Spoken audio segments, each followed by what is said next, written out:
Okay, so I'll start all over by starting the MATLAB first. So for this computer, you need to click this icon, MATLAB. Just click on it.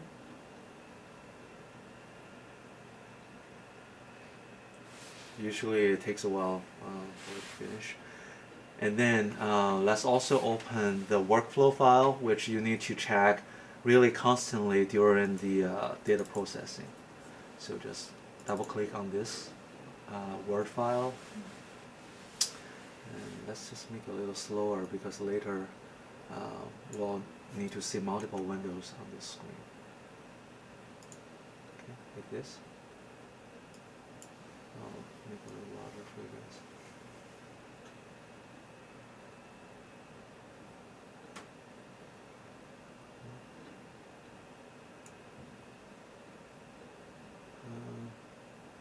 I don't know if there's any change here.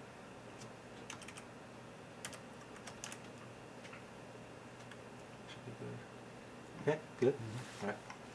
So, okay. So, as specified in the preparation step, we need to start the EEG lab right now. So just typing EEG lab in the command window, and then the MATLAB will start the plugin, which is like a package for EEG data processing. And now we need to do the first step. Usually I prefer to drag the files into this window so that you can see both at the same time. But if you feel whatever actually you prefer. So the first step is to import the data. So in order to do this step, we need to be clicking on here within the EEG lab window file, right? Import data, and then using the file IO interface. Okay, that is the one you want to use when importing the raw data file. Okay, just click. I think I clicked the wrong one. Again. Okay, this is right. So in this part, click File because we want to just import a file. We don't want to import just a folder. Okay, click File, and here we want to find which participant we want to analyze. Right, just import that participant's file. So here we need to find that desktop part. I don't know why it's showing such. Maybe someone changed the computer yesterday. But otherwise, if we keep working on this computer, it should be always in the same directory. So experiment, and then bear is our experiment. So data, right? So all the 90 participants' data are ready here for you.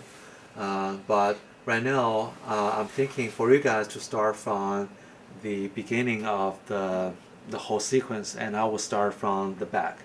So we'll meet in the middle somewhere. Okay.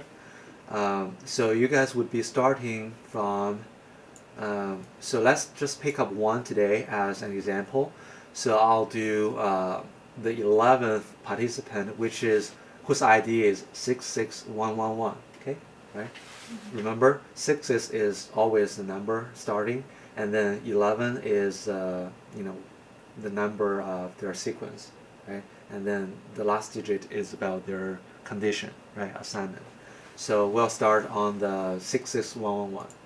So just double click on this one. So you see 3 files here. As I specified in the workflow file, you only need to import this VHDR file, right? You click on it and then open, right? All right. And in this first window, I told you to OK the first dialog. You see, right? OK the first dialog, right? So this one, just click OK. And then you see the MATLAB is reading the data into its memory. And in the second dialog, just put this as the name of the data they imported. Okay. So for this one, we'll just use a formatted name. For this one is bear, right? With the ID number 66111. Yeah, we'll just name it this way.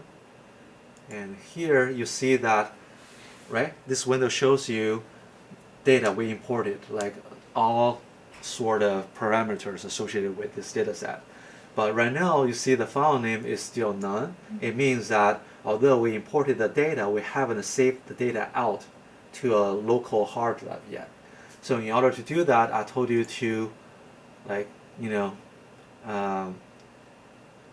save, right? To save it here. So just follow this sequence. Click File, right? Save data set as, right? Here, and click. So the name again is bear with ID number. So be careful here. You see the directory is not the one we want because we want to save the data set within that participant folder. Okay. So go to the desktop here. Where? On the bottom right. Oh, experiment here. And 6611, right? It's right here. So within here, we just type in the name, right? And then save.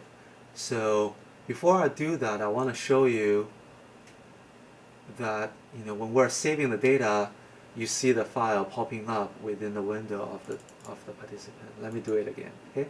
So you see that desktop, experiment, bear. Data 6611, right? So these are the folder, and then we'll just save the file here. Again. So right now you see the folder is correct, right? Okay. And then we'll just click save. So you see there's two more files popping up here. There's one file ending with .sat, the other one .fdt, right?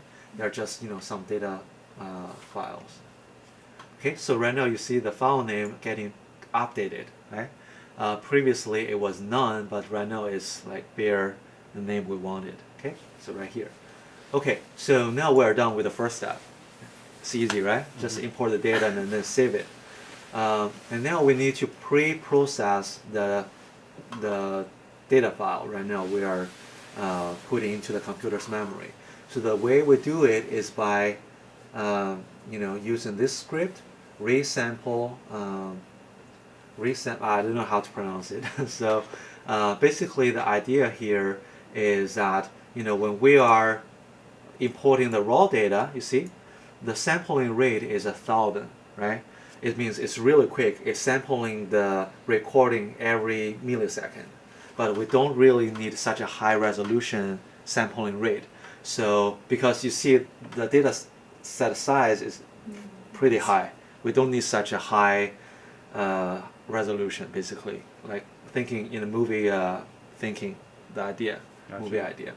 So right now what we are basically doing by using this script is to down sample the sample rate from 1,000 to 500.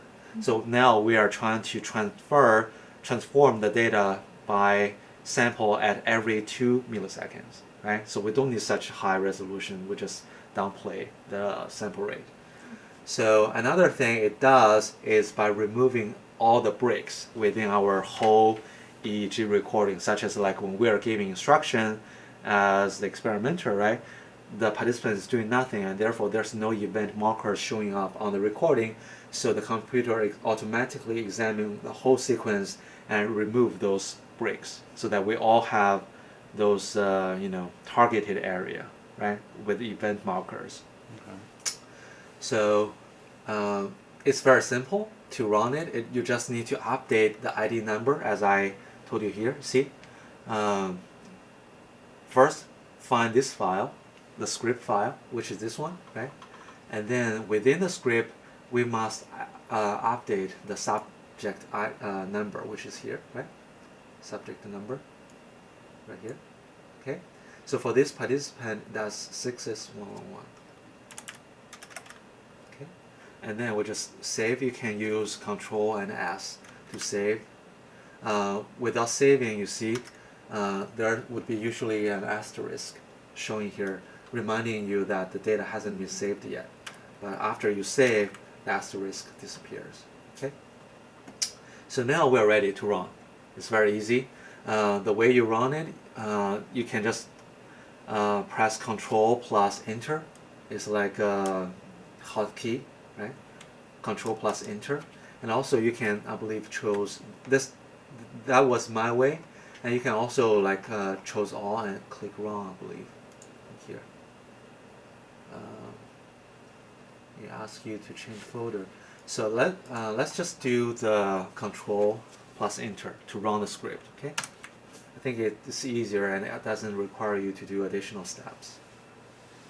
So you see the computer is working hard by processing all the data, resample, and taking away the breaks.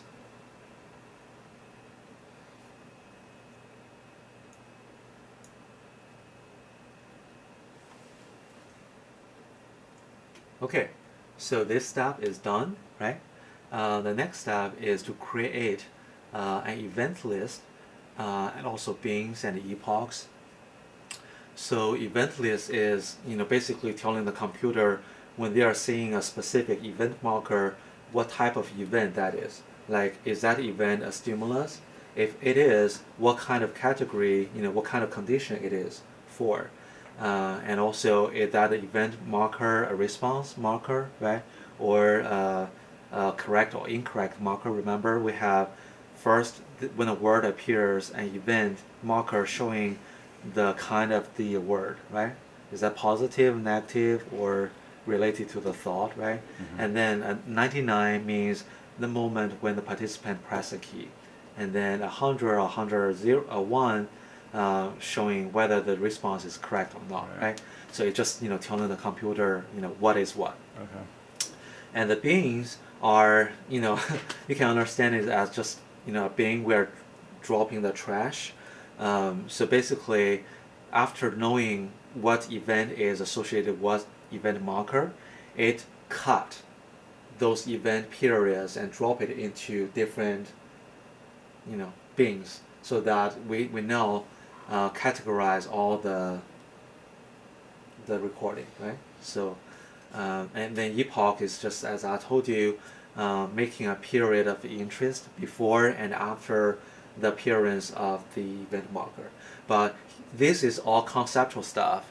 Procedural wise, you only need to just choose this file, make event list, right? This one correspond here, and again update the ID number. So 11, right?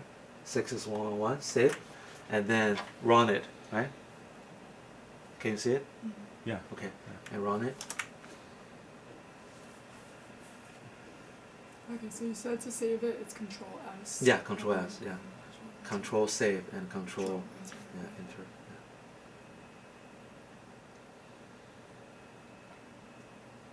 Yeah. Okay, so the third step is done. It's pretty quick, right? Yeah. Already halfway. So you see that by doing all these steps, we first create this pre-processed, data set, right? And then after the third step, we have this one, like beer pre-processed event list bins, epoch, right? Mm-hmm. So we created those, we just like step by step. It's just using the most updated, data set for the next step. Okay. So next is step 4. And this tends to be the most time-consuming part because we need to use our own judgment here. But in order to do that, we have to first copy a file from, here, experiment, within bear, okay. Basically copy this one, our template, okay, into the participants folder. Like 66111. It's right here, and then just copy and paste. So right here we have to rename the file by deleting the template and just 66111. Okay, so that we know this file belongs to this participant because this file is individualized, unlike the other 3.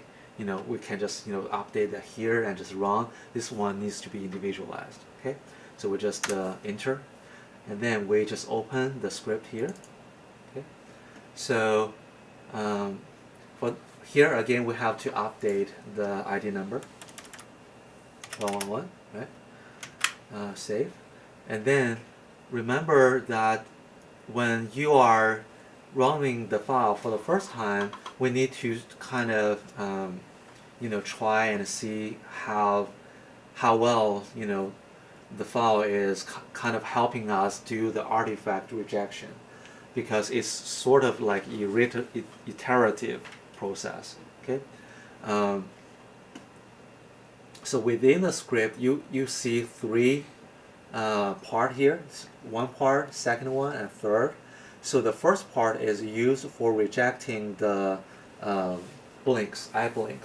So it's like an algorithm. The computer automatically examining every epoch and try to see if there's any eye blinks within the epoch. And if it does, it would highlight that trial for you so that you can be reminded as an experimenter to remove that trial out of the whole recording. And then the second part is about detecting the muscle activity. If there's a lot of high frequency muscle activities, this algorithm help us detect anything. So later I'll show you what is detected from the algorithm. And the last one is to reject the trend, which is like when you are seeing the channel getting drifted. Like remember when we are monitoring the data recording, sometimes the channel can be like going not perfectly level, but going upward and downward, right? So this is another type of noise we want to reject from our analysis. So, and also you need to check here, you see finalize is 0. It means that our template here is still not finalized in individualizing for this participant. So after we finish individualizing, we'll change it to 1 so that we know, okay, the computer also knows now this decision here is final. Okay, we don't have to do any changes anymore. Okay, so let's run it again. You just save it, and what should you do? Control Enter. Good job. So you'll see pop-up window. See? So right now it's a little weird because it's not on normal, because usually when we're doing so we have to rotate this monitor into a standing way. But right now I don't know how to adjust it. The other computer is in this way. It just helps us expand this dimension a little bit more. So you see something here we need to change is that we want to change the y-axis unit from whatever the software gives us to 25, but here it's already in 25. It's basically changing how much this unit is indicating. So 25 means micro volt. Okay, micro volt. So you can see an effect, like if I do it 100 times, 100. It's like those magnifier button we're using when we're recording, right? We want to make it in a way that we can identify any abnormal things. So 25 is usually a good choice for us. So by doing this, we see a lot of variations. Okay, and then here we just need to go one by one because we only care about phase 1. So this is showing you which trial it is. Okay, so I'll just give you a general orientation about this window. This is showing you which trial it is. So if I click say 20, it is showing me the 20th trial. And also here is marked by this number. You see, this is 20th trial, 19th, 18th, right? Just so on and so forth. This is a pretty good participant because there's not a lot of noise here. So here again is adjusting this unit, right? And sometimes that's all you need to do, right? In this window, you just need to play with this too. So. So do we just go through to make sure they're all okay? Is that right. So the task here right now is to go through, a substantial part of these trials and see if the computer is doing a good job automatically detecting those trials with artifacts, right? So let's just go through some trials right now. You can click this button to go trial by trial, but you can also use a keyboard. Right? So I'll just use keyboard right now. So apparently it's good. Later you'll see a bad trial. You see? This is a bad trial detected by the algorithm.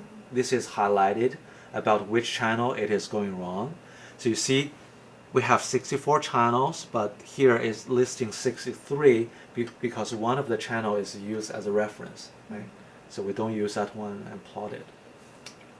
So the algorithm detected, I think is channel.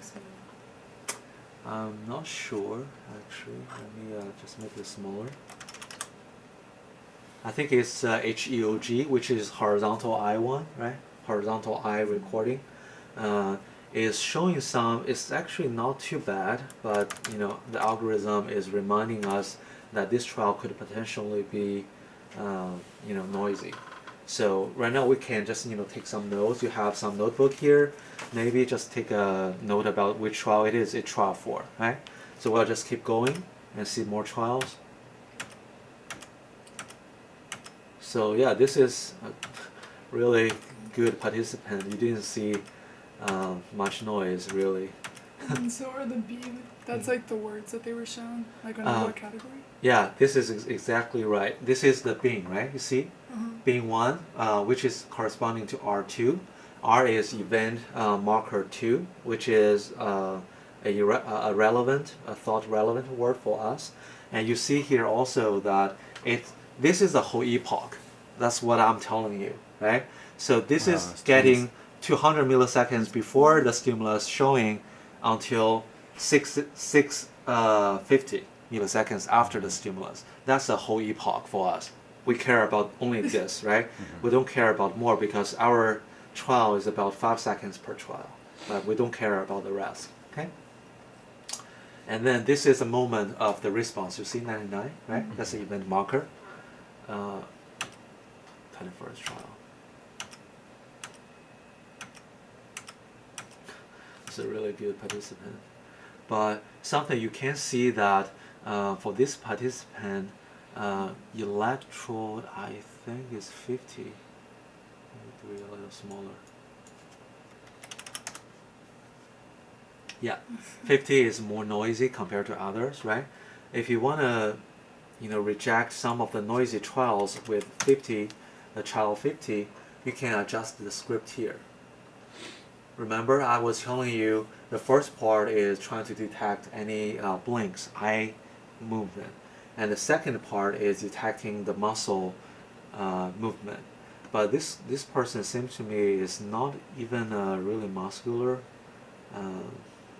The trial, but we can add something later. Maybe we'll come across a really bad trial. I'll show you guys how to do that. Okay, just go on.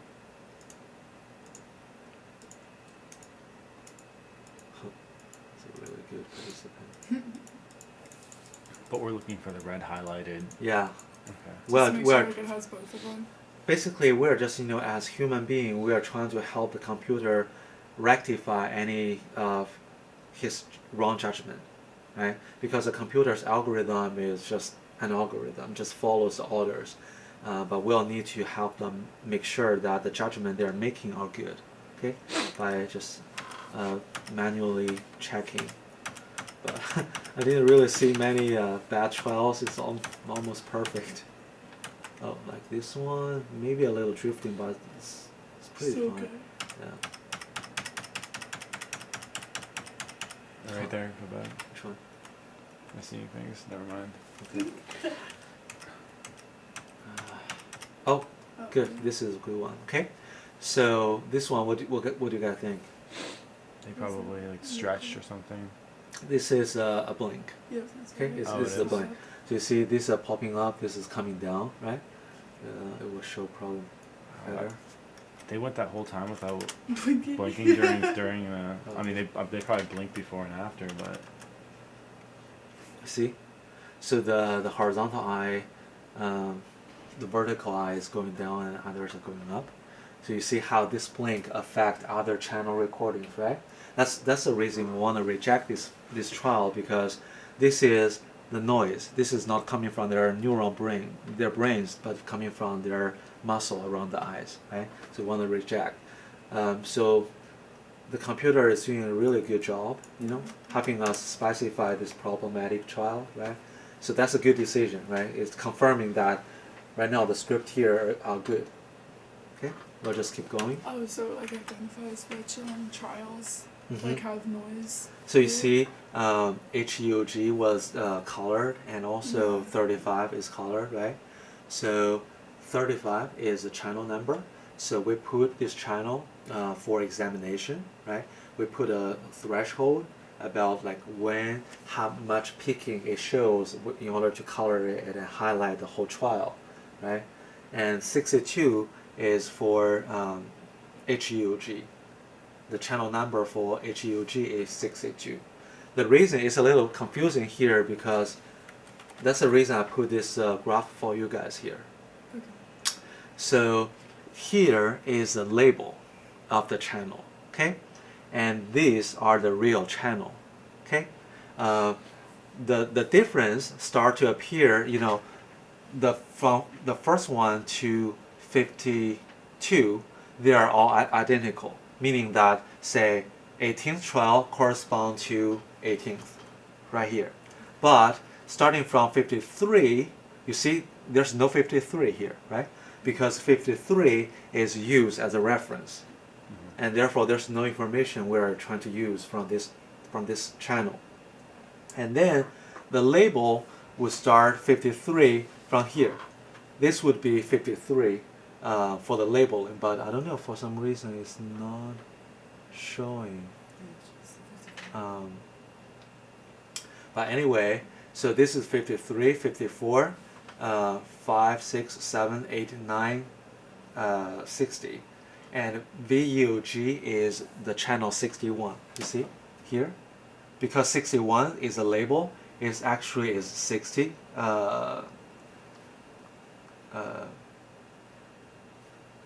This is 60. This should be 60. Okay? And here is 61. Channel 61 and channel 62. So they're all pushed forward one? Yeah. All of them after 53? Three. Okay, Yeah, gotcha. because 53 is used as a reference. Okay? Okay. So that's why we use 62 here. You see? 62. Right? We have. So does that mean that's 51, 52, 54 is 53, Mhm. 54, Good 55, job. Yeah. 56, Yeah. okay. Yeah. 1, 2, they're all good. 3, 4, 3 is 4, 4 Okay. is 5, until like 60, 61, 62. Like Gotcha. 61, 62. Okay. So that's why we put 62 here to detect any noise from HEOG, which is horizontal electrooculogram, like eyegram. Okay. So it's doing a fairly good job detecting both, right? And then we'll just keep going. But this is so for this one, I'll see that it's take or leave. So for this trial, we can eliminate it or keep it. So maybe we can just take a note here. Is trial 95, right? Mm-hmm. So right now, if I do, so you see that the threshold for the eye for this one is much lower than the threshold for 35, right? That may be the reason that when it's showing some minor variation can be detected. So in order to include this file, we can increase this threshold a little bit so that it won't flag when going above this this number. Okay. So now let's just change it to 100 and see if it detects. So I change it to 100 from 80, right? I just rerun the script. Okay, just rerun the script, and it shows another graph using this judgment. Okay, and we'll just. So this is 95, right? And what about the other noisy trial? Because when we are increasing the threshold, we wanna we don't want to include this trial, right? Right, so This to is a keep good it job. below that Yeah. one, right? Right. This Above is a the good other one? reject. Okay. Yeah. And then when let's just check both. So 93 and 95. Okay. 93 is still rejected, right? By using this threshold. But let's see 95. See, 95 is no longer rejected by increasing the threshold. That's this trial, right? It was rejected, but by increasing the threshold, it's no longer rejected. So should we decrease the threshold until it is just included, or? If you think the trial is fine, you So can. you think this one's fine? Yeah, I think this it should be fine. What I'm saying is, should we decrease the threshold and see if it's still included and find that? Yeah, we can. You can play with that, a little bit, like adjusting to 90, so that it's more sensitive, but also including this file, right? So that's good. Good idea. So we can just change it to 90 and just rerun it. It's still keeping. Okay, so yeah, that's good. So So how are you able to like identify like which trial it is based on that one? Like, does it not?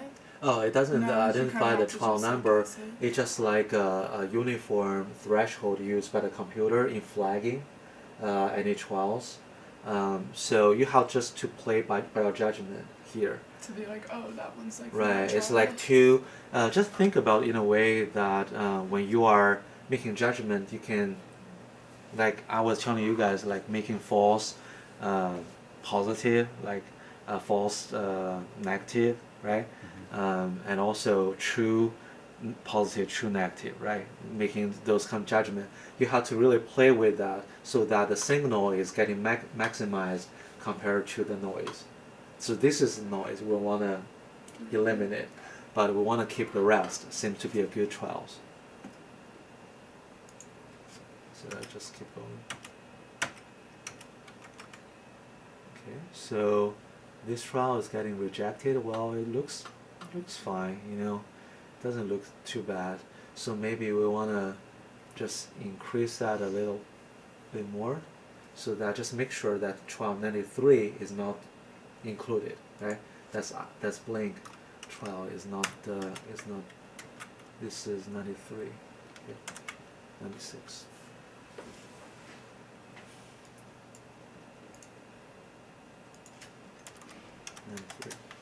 Okay, it's still rejected, right?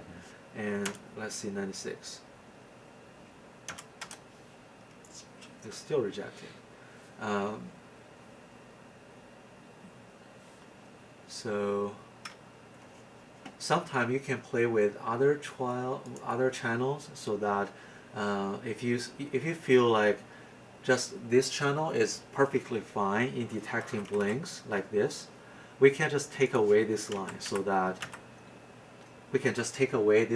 that this is no longer detected, is no longer checked by the computer, this channel. So let's just see, let's take this one out, okay? So this is a commenting out. By putting this sign before the sentence, the line. Is that a percent sign? Yeah, 8%. You tell the computer to ignore this line in running the script. Okay, basically making this line unineffective. Okay, so let's now just try to run it again.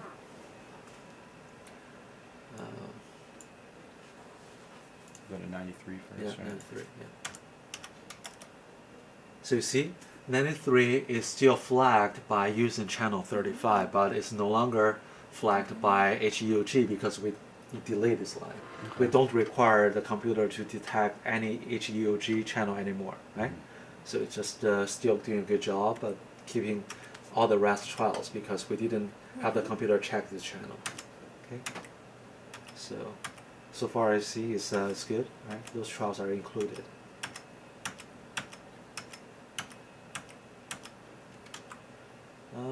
This is actually this is still fine, you know what? Actually, this one looks to me more like a heart, Yeah. EKG, because EKG can be another source of noise. You see, like it's almost like I think it's almost like 100 milliseconds. It can't be that fast. Yeah, that's really fast. But it could also be contributed by muscle or Like some a twitch other. or something. Yeah. But it really looks like EKG to me. You see the shape? Yeah. It's really like EKG. Let's make a note here. Do you have a pen? I have a pen right here. Let me see it.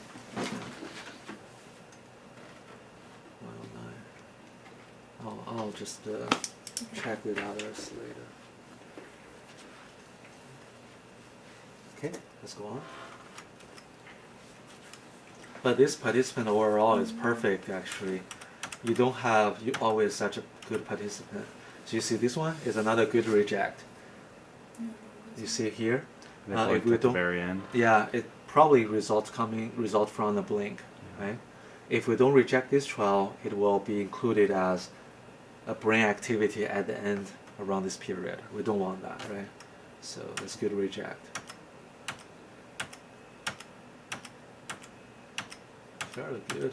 Just I can't barely see any muscle recording here. I can't see any. It's all very good. Hopefully we'll find a better one.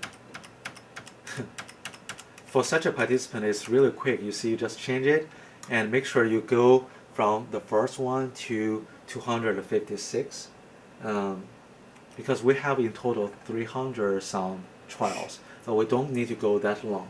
We only need to go 256 because we have, for phase 1, remember we have 4 blocks, right? And for each block it has 64 trials.